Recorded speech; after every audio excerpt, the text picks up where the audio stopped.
How are y'all doing today? Awesome. Have you had a good expo so far? Awesome, awesome. Well, we're excited to be talking with y'all today and having this panel. We're focused on CBC, CBN, and CBG, and other minor cannabinoids. So before we kick things off, let me just go ahead and introduce our panelists today. So first, we have Dr. Michael Chang. He is a ER physician, entrepreneur, CMO for SE Texas Hospital, founder for Southern Leaf Hemp Company in Huntsville, Alabama, and he practices addiction medicine, ketamine-assisted therapy, and a team physician for the Houston Texans. So we have Dr. Michael Chang. Next, we have Dr. Joseph Rosado here on the end. Dr. Rosado, MD, is one of the world's most respected medical authorities on cannabis as plant-based medicine. And finally, we have, sorry, my notes here. We have Jeff Conan. He's a clinical professor at IFU and the director of sports medicine. So before we kick things off today, I just want to give these panelists an opportunity to share a little bit about themselves and their background. So Dr. Chang, you want to start first? Sure. Hi, everyone. Good morning. Everybody hear me okay? I probably don't need a microphone because I kind of have a loud voice anyways. And I got a great picture over there. I guess that's better looking than my usual mug.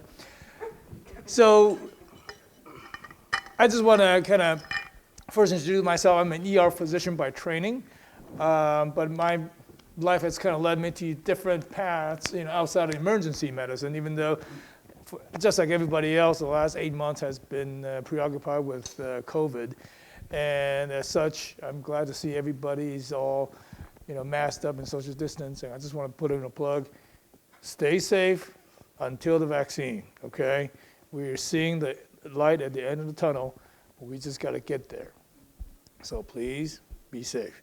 So that being said, my interest in the cannabinoids stems from a few years ago when my partner in crime over in Huntsville started having pain issues and all that stuff. And we actually experimented with cannabinoids, and it had tremendous effect on him. And as such, we started a cannabinoid company over there, growing hemp and extracting and all that. And so we've, obviously had a pause because of the pandemic, but we are going to gear back up as soon as all this, settles. And as such, I've also practiced, addiction medicine as well. And I'm actually incorporating a lot of these therapies within my practice to help patients recover. And so we can go down that rabbit hole if that's some of the interest among the participants here. But I also do a lot of sports medicine, and I think Dr. Conan is going to hope is as that as well. I'm one of the team physicians for the Texans. And so not that I'm endorsing anything via the NFL, so I just want to make that clear. So again, I'm happy to be here and participating. Awesome. Thank you, Dr. Chang. And Dr. Rosado, you want to go next? Testing. Good morning, Dr. Rosado. Many of you heard me speak yesterday, so you pretty much know who I am. For those of you that didn't, I'm a physician, I'm an advocate, I'm a speaker, and an author. And much of what we will be discussing today is found in my book, Hope and Healing, The Case for Cannabis, which is found in Amazon, BarnesandNoble.com, etc. So much of what we will be discussing today about the lesser phytocannabinoids is discussed in there as well as the therapeutic effects of them, which I use on a daily basis in my practice. Thank you, Dr. Rosado. And Professor Conan? Thank you very much. Good morning, everybody. I have a funny story for you, actually. I was just asked if I would be the medical director for the NFL's flag football game before the Super Bowl.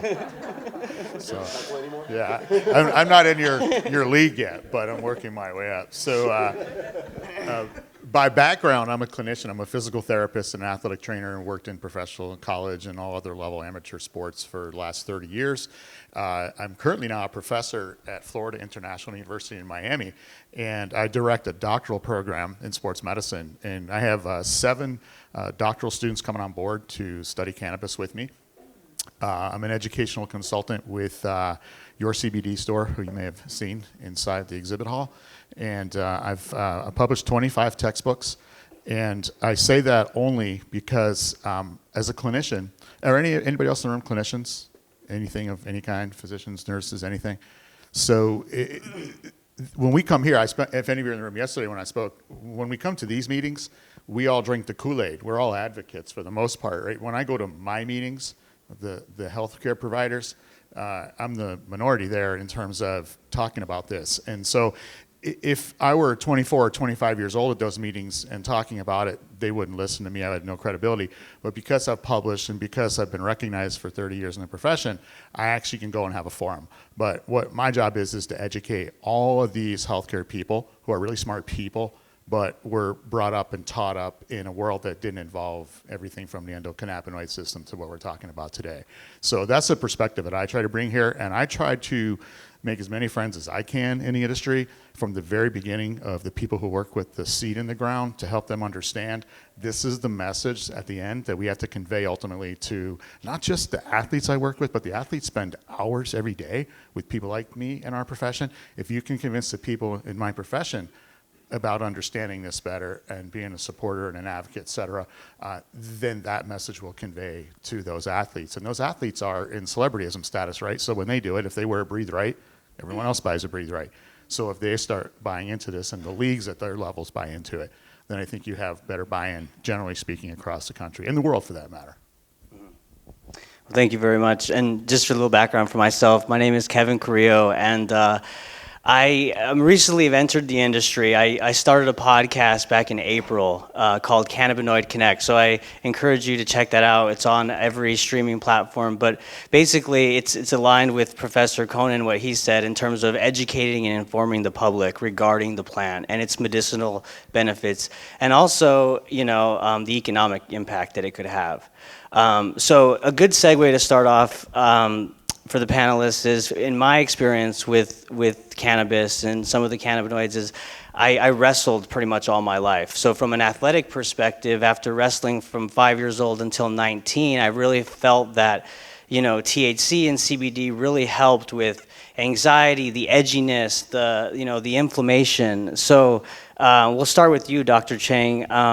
You obviously are hyper-focused on the athletic side. So before we get into this, I do want to point out, guys, this is all kind of theoretical, experiential stuff we're talking about today. It's anecdotal, right? Due to the federal regulation, we don't have a lot of peer-reviewed studies, so I want you to take what we're saying today with a grain of salt, and don't take it as fact, but just know that these are doctors that have had experience with the cannabinoids, and they're going to share that firsthand.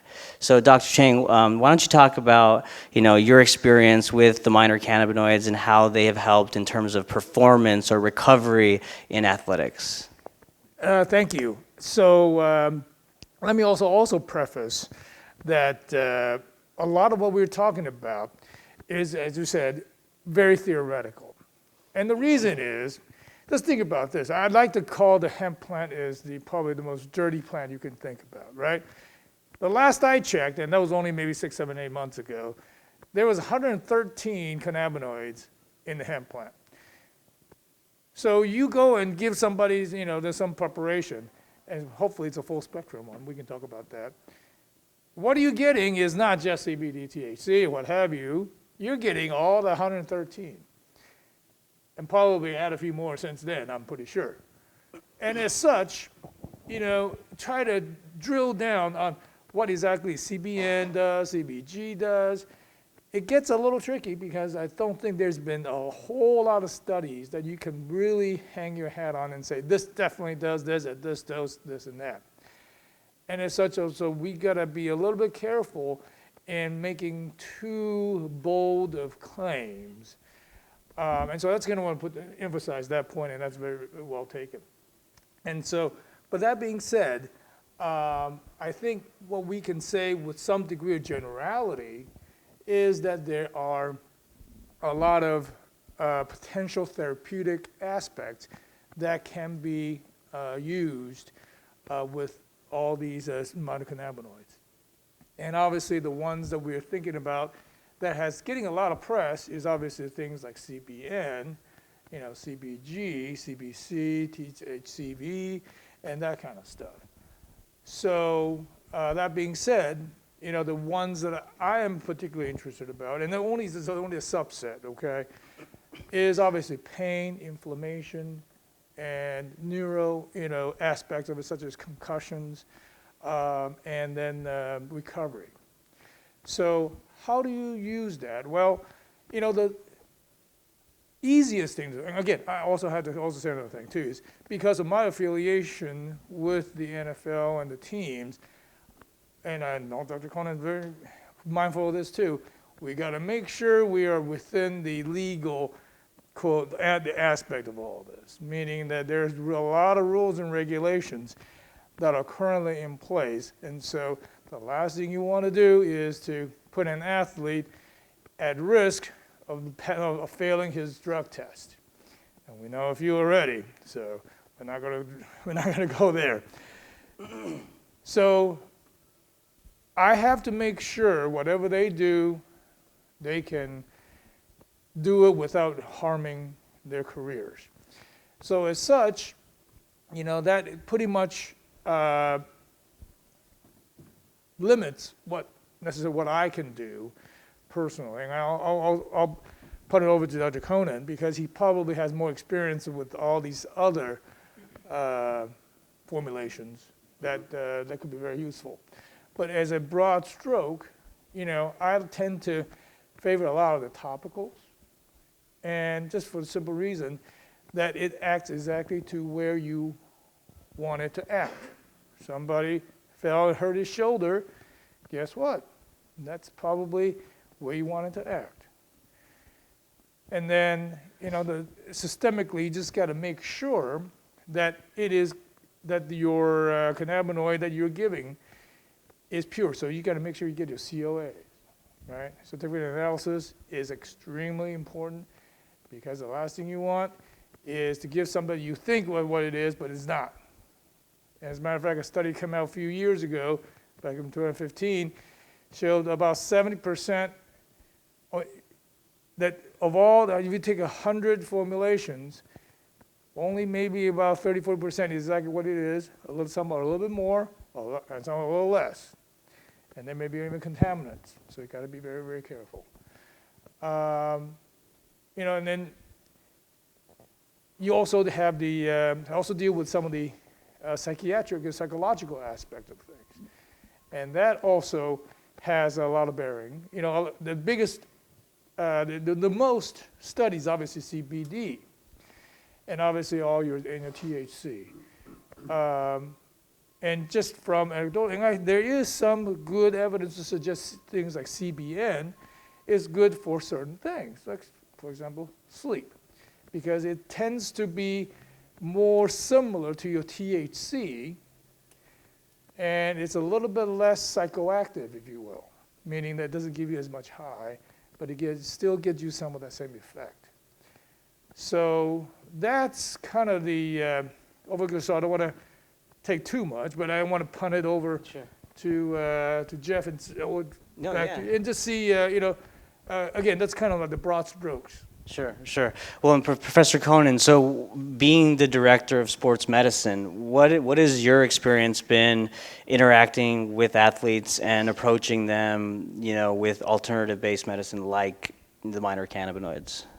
It's a great question. So I think generally speaking, the athletes are incredibly receptive, right? They have one goal, and that's to win, to perform their best, get personal records, trophies on the shelf, higher signing contracts, scholarships, whatever it is, right? The end game is to win. Part two is to win legally and competitively, so they're not penalized and tarnished. As Dr. Chang mentioned, they could lose their careers, they can be suspended, all these different things can happen. And so they rely on the people in my world to tell them what they can or can't put in their body or on their body, right? And the problem is that they work under a brand. So the NFL is a brand, and the brand is not ready yet to take that step over the line to say it's all good. And so what happens is we have a lot of these conversations behind the scenes. I've had conversations with professional athletes who I didn't even know who I was talking to. And what I mean by this is their organization reached out to me. They wanted some help and guidance, but they know that this person does what they do on their own, and they're just going to do it anyways. They don't want to offend them. They don't want to create a rift in the organization with the player. So the player reaches out to me anonymously, and we have a conversation. And I try to help that person through whatever it is they're trying to do to enhance their performance. So when you go back to something like if they're using whole plant, what they benefit from my advice is dosing, timing, things of that nature, so that they're not inhibiting their performance. And one of the things we're learning in sports medicine world, which is really, I think, is going to carry over to life if it hasn't already, is there's an awful lot of increased research on sleep and the benefits of sleep as a recovery medicine. And if they can better understand how to regulate that, and of course anxiety, if anyone's ever been in a high stress event, anxiety is important. So if we can help them control that aspect, cardiorespiratory sleep rhythms, and they see a benefit, that's great. But understand this, in mainstream medicine, endocannabinoid system was never taught when I went to school and with my colleagues, and still really not taught. And I get, if I'm lucky at a conference of my colleagues, there might be 12,000 people at the meeting. There might be 4 days of presentations. If I'm lucky to have an hour presentation on this, and only those couple dozen that come into my room to hear me speak, that's the group that I can educate at once, and I get an hour. I learned the nervous system in 2 semesters, endocrine system in a semester, not an hour. So I have an elevator pitch, basically, and that's what I advise everybody else to do. So whether it's your pitch on CBN or whether it's your pitch on the endocannabinoid system, is to have that. And if you interact with people, put it in writing and give it to them, let them walk away with it, to talk about it and think about it more. It's here. It's not coming, which people talk about. It's coming. It's here. It's just still underground in worlds where they have rules and regulations, especially drug testing. Drug testing is always the big one that's of concern, and the sensitivity levels of the drug test, not just what's in it, but what are we testing. Also, in professional sports, they have collective bargaining agreements. The collective bargaining agreements, quite frankly, are strategically done so they can tell you, okay, you can drug test us, but here's the level of sensitivity before it's positive. So we have to have a lot in our system before it's a positive test. And oh, by the way, we're only allowed to be drug tested these 2 months of the year, which are 2 months that are not important. They can live away for those 2 months. So they control, in a sense, a good portion of this anyways, and it's still happening underground. Well, Professor, I'm glad that you brought up the endocannabinoid system, because it's, like you said, it's so rarely talked about, even in the medical and health professions. And even if you type on your computer, I know I have a Mac, when you type in like on Notes or Word, endocannabinoid system is not even a recognized word, which is pretty interesting. And so that's a good segue for Dr. Rosado. So I know, Dr. Rosado, when we initially met and talked, you have personal experience with the cannabinoids from an incident you had a while back. So why don't you talk about that for us, and kind of how you felt the minor cannabinoids helped in certain ailments that you experienced? Yeah, that was a great segue. Thanks for teeing it up so high. Okay, what's the purpose of the endocannabinoid system? Who knows? What's the purpose? Yes? Bring us back into balance to modulate our system, so homeostasis. Exactly. Homeostasis, balance, all right? Now, that being said and understood, that it's the whole purpose of the endocannabinoid system is to have this balance and maintain homeostasis. How many of you know that there are enzymes in your body that destroy the endocannabinoids that are produced? Most of you know that? No, you don't. Okay. So for those of you that don't know, now you will know. Those of you that know, great. We produce cannabinoids ourselves, okay? The 2 most commonly named endocannabinoids are anandamide and 2-AG, okay? Those 2 endocannabinoids work on the same receptors as the exogenous cannabinoids. So CBD, THC, CBN, etc., work on pretty much those same receptors. So you get what's called an action potential. Something causes a stress in your body, whether it's a good stress or a bad stress. exercise, and orgasm, unless you're faking it. But Use that line before.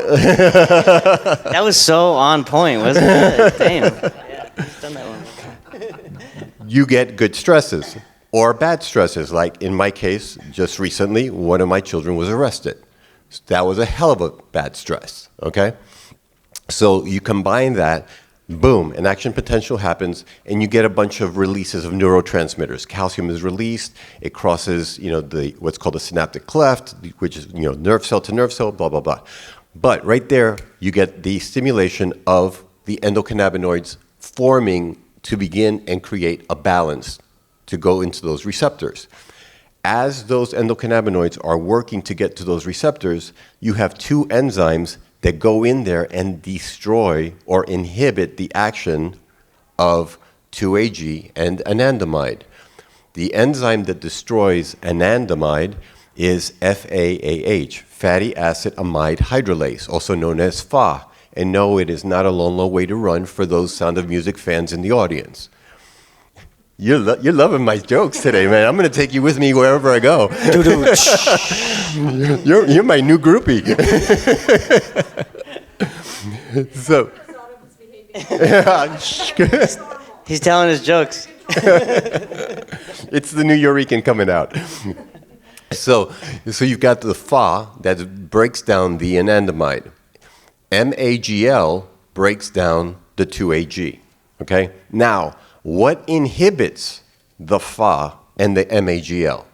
Because we've said before, there's no clinical trials available and, everything's anecdotal, but this is stuff that's proven in a lab 24/7. So we know this to be certain. So what inhibits the Fa and what inhibits the MAGL? Anyone know? CBD blocks the action of Fa, FAAH. So by taking in CBD, you are preventing the enzyme that's in your body from destroying the anandamide that's produced in your body to protect and maintain balance. What blocks or inhibits the MAGL? THCA. That prevents the MAGL from attacking the 2-AG. So for this reason, I encourage and say from the mountaintops that everyone should be on some form of a phytocannabinoid or a cannabinoid. Why? Because by taking this THCA and the CBD, you are, in essence, supporting your endocannabinoid system so that it's expressed and you are able to maintain balance.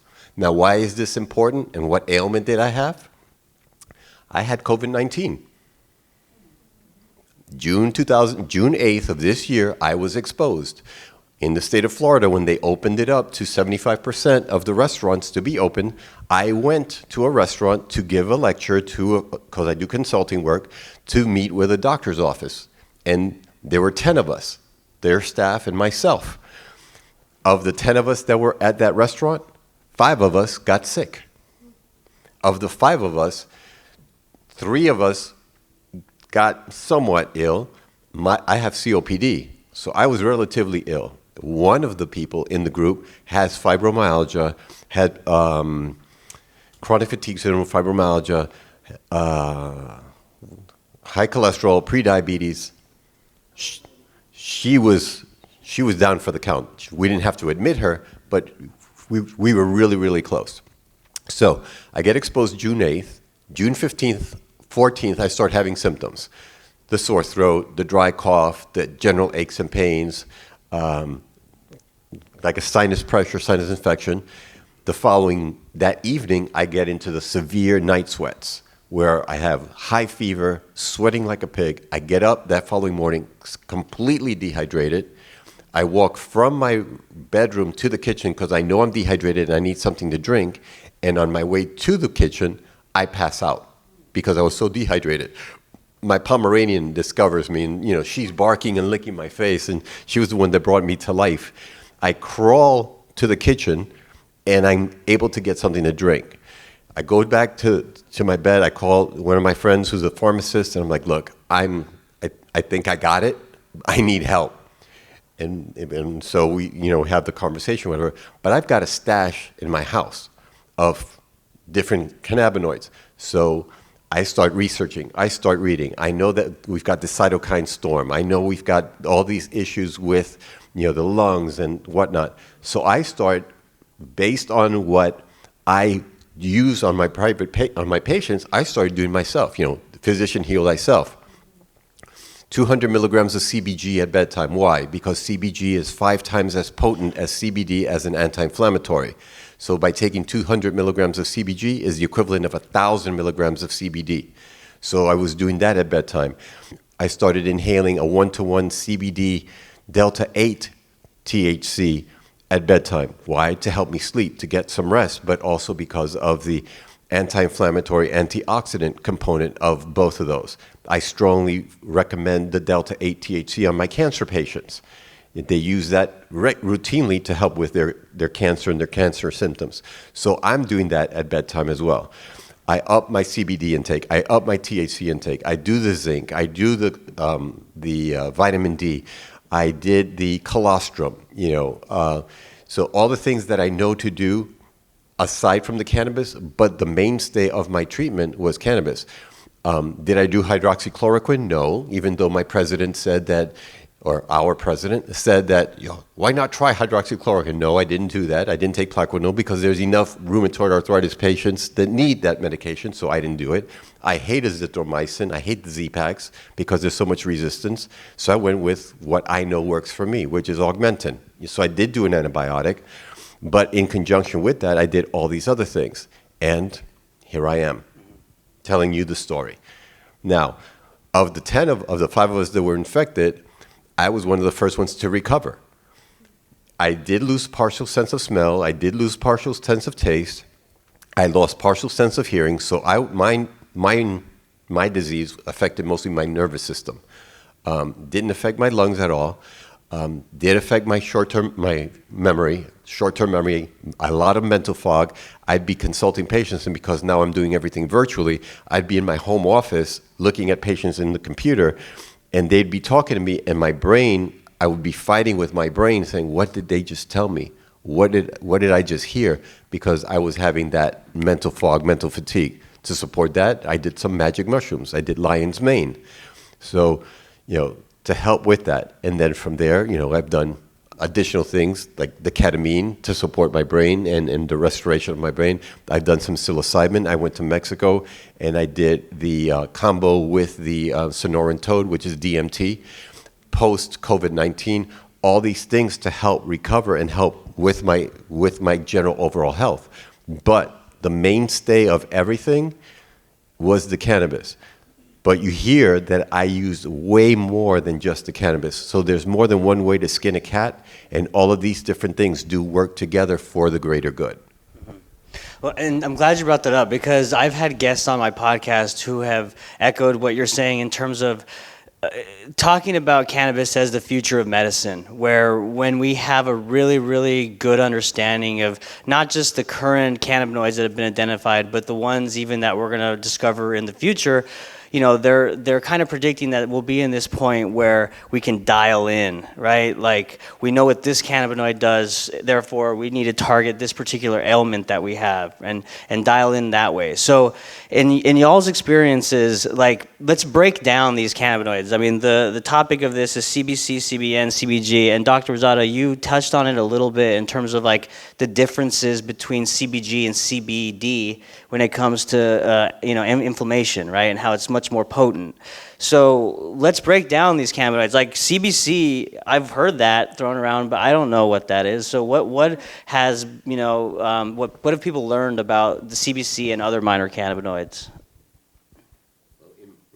In the chapter in my book, on chapter 10, and I'll read it. That way you don't say, "Oh, he's making this shit up." While he's looking at his book, let me kind of throw in a medical perspective on the COVID-19. So, what Dr. Rosado did was excellent. And first of all, I'm glad you made seems like almost 100% recovery. It sounds like his brain is still there, so that's fantastic. Talk to my kids. They'll tell you something else. Oh, if he lost some brain cells, and I hate to see what he was before, he must have been an Einstein or something. One of the things that we do in medicine is, number one, is do no harm. I don't know of anybody that died from doing too much cannabinoids. I haven't heard that. I've heard of people overdosing on, pain medicines, antibiotics, what have you. But I just haven't heard of too much of people getting, too much CBD and died.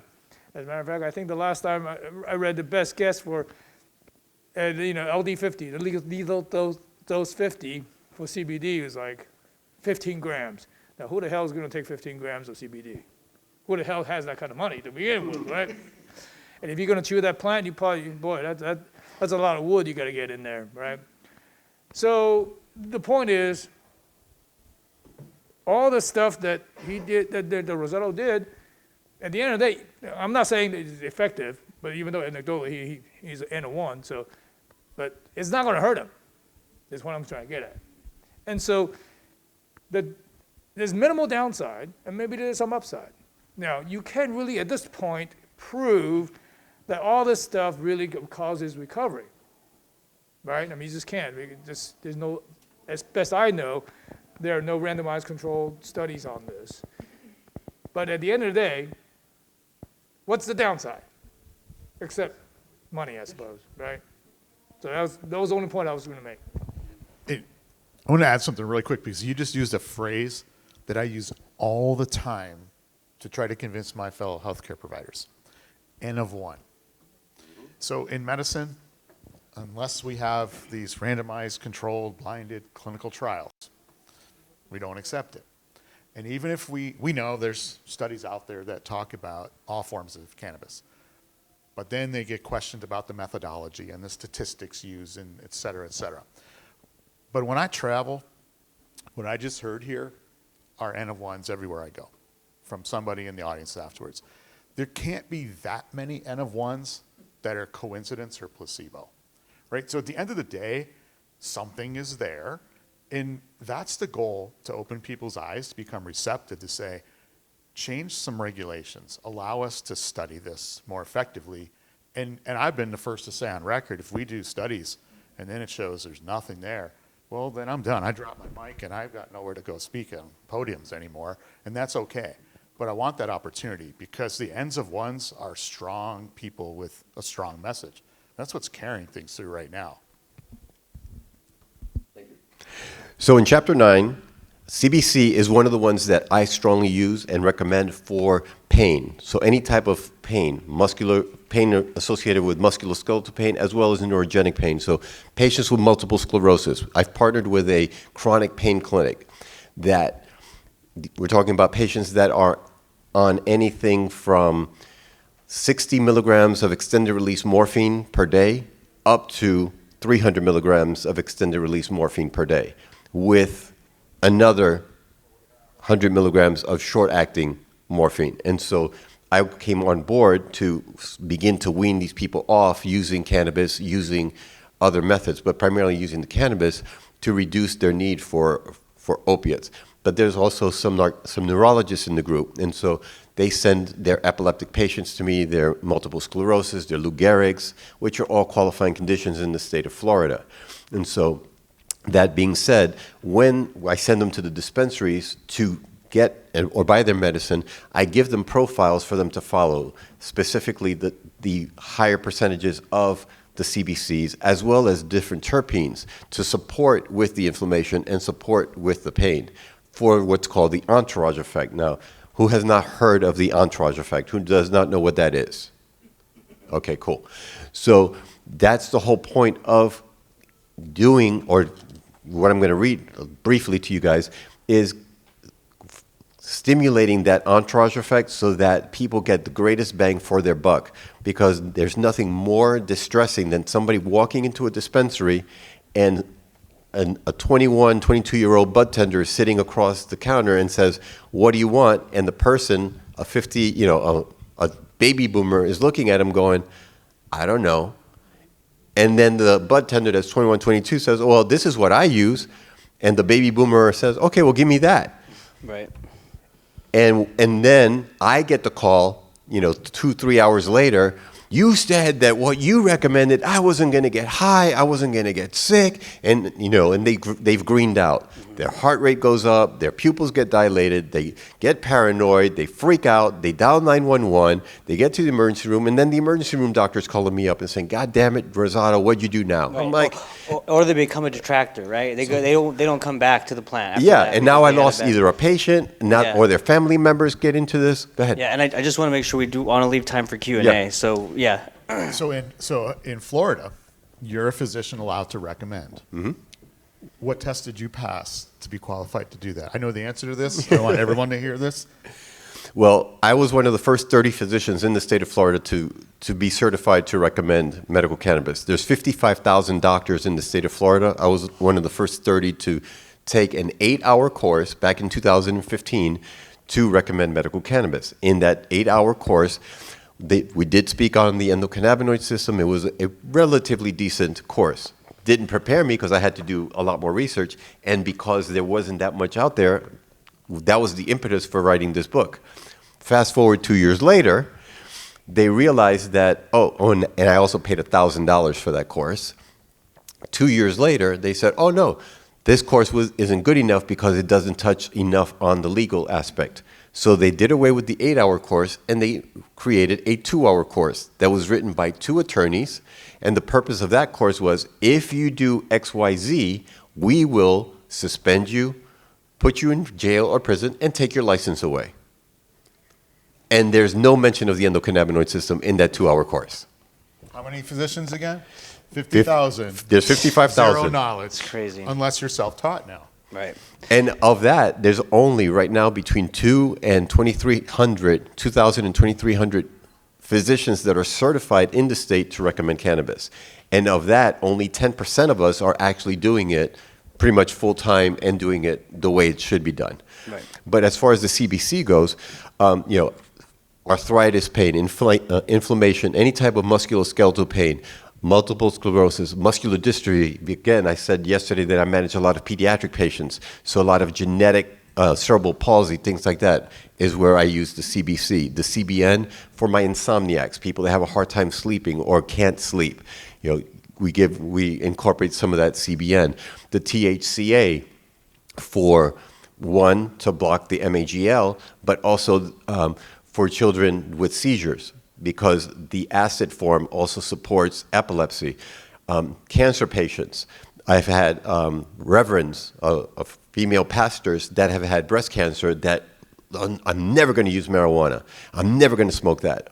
Then all of a sudden they get breast cancer and they're, beating down my door. "Doc, what do I do? What do I do?" But I don't want to get high. I don't want to test positive. What do I do? So, okay, this is how you do it. You make a tea, and you can get your THCA by making a tea. So now you've got a way to get THCA in your system that's not going to show up in a urine drug screen because THCA is not tested, so you're safe.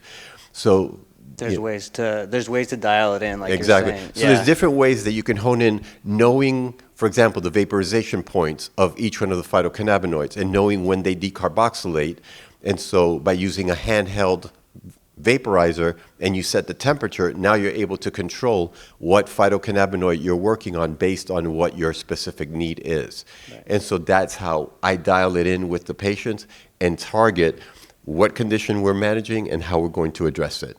THCV, for example, everybody says, "Oh no, I don't want to use cannabis because I'm going to gain weight. I'm going to get the munchies and I'm going to get fat."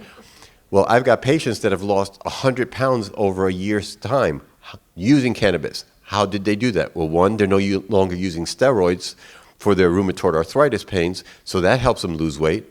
But also the THCV works on the GPR55 receptor, which controls metabolism. Right. So now you're addressing the metabolic syndrome, you're controlling the glycemic index, you're controlling their blood pressure. Boom, they drop weight, and now they're much healthier. Sorry, I don't want to cut you off, Dr. Rosado. I know we're running short on time here, so I do want to allow you all to ask some questions before we wrap up this session. So I'll open it up to the audience. Yeah. Is it possible to overload your cannabinoid system and develop CHS? And develop what? CHS? Unless you do what's called a Cannabis Holiday, which I mentioned yesterday, and Cannabis Holiday is not going to Colorado for the weekend. A Cannabis Holiday is for 1 week's time that you've been using cannabis, you take 1 day off. That causes a rebooting of your receptors. And by rebooting it's like doing Control-Alt-Delete of your receptor, and that prevents the possibility of developing that. And what if you already did develop? Is that like a permanent?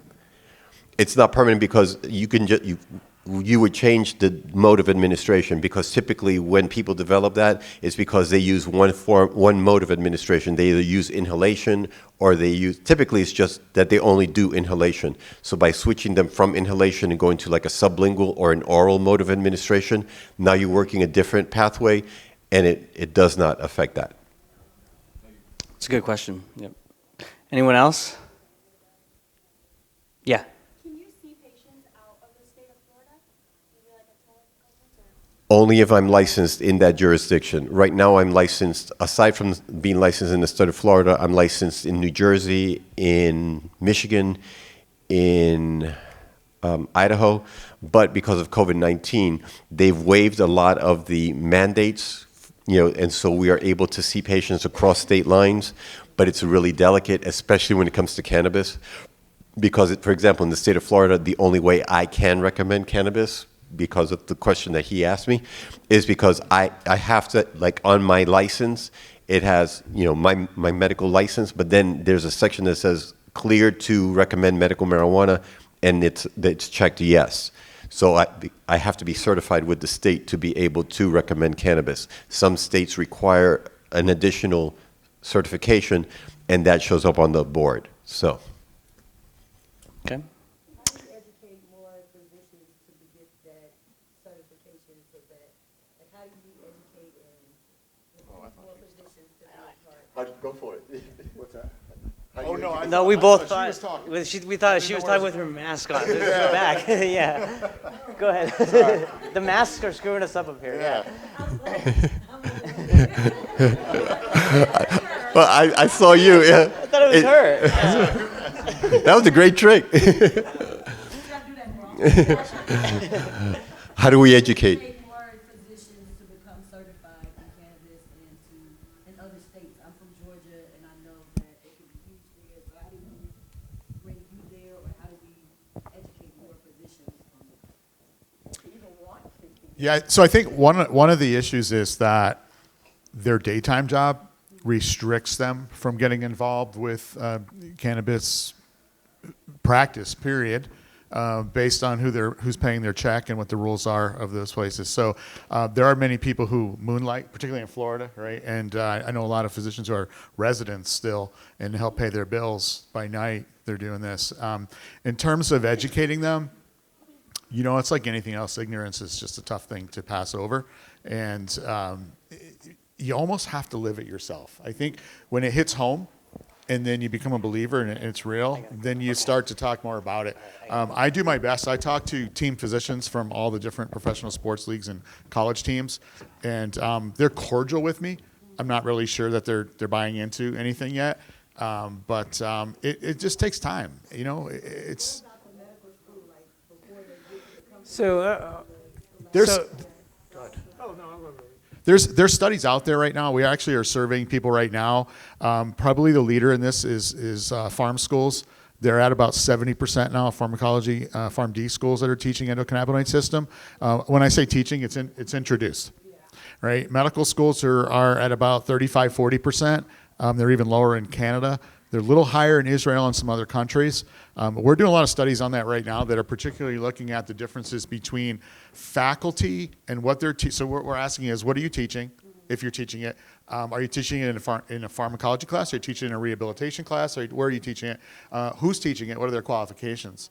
And then we're asking students, and as you can probably imagine, what we're finding is that students' knowledge and perception, quite frankly, is greater than majority of the faculty at the universities who are teaching it. And so there's a lack of experts right now that need to be farmed into the universities as adjunct professors to teach it. Now you want to ask a question with your mask. Okay.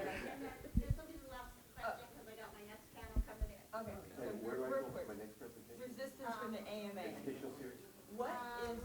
Why is the AMA so resistant to educating physicians being because it's not FDA approved? As he said, it depends on your day job. And so when I first got involved and I sent the email to the gentleman that was funding the campaign in the state of Florida and said, I'm a physician, I'm an advocate, how do I get involved? The campaign manager called me within 24 hours and spent the first 15 minutes of the conversation talking me out of being part of the group. Because in the past, other doctors had come in and said, hey, I want to get involved. And they said, yeah, come on in, advocate for us. And then the hospital where they have hospital privileges came in and threatened them and said, if you do that, you're out. Or their partner said, that's not our policy, so if you do that, you're out. And so, you know, they got to be mindful of how they make their money to be able to support their families. When I got involved, I was a state employee. I'm just crazy Puerto Rican from New York, from the Bronx, and I said, I don't give a shit. You know, put me in, sign me up, you know, put me in, coach. And I did, and 6 months later, I was no longer working for the state of Florida. So I went into private practice, and I've been in private practice pretty much ever since. And I'm from Brooklyn, and that explains the connection. So, but you also have to understand, when you talk about a large organization, they're ultimately answering to a membership, and therefore they have to you know, put the foot forward with the most conservative response that they can put out there, and they'll be the last to actually probably jump on board if it ever. Anyway, we're done here. Got a new panel, and I'm going to be doing a talk on the top 10 conditions in a medical cannabis practice, which is my practice. So you'll see the types of patients I see and why the cannabis works. And it's going to be where? It is in the workshop, which is right next to the elevators on the other side. Okay. So if you guys want to follow me, come on over.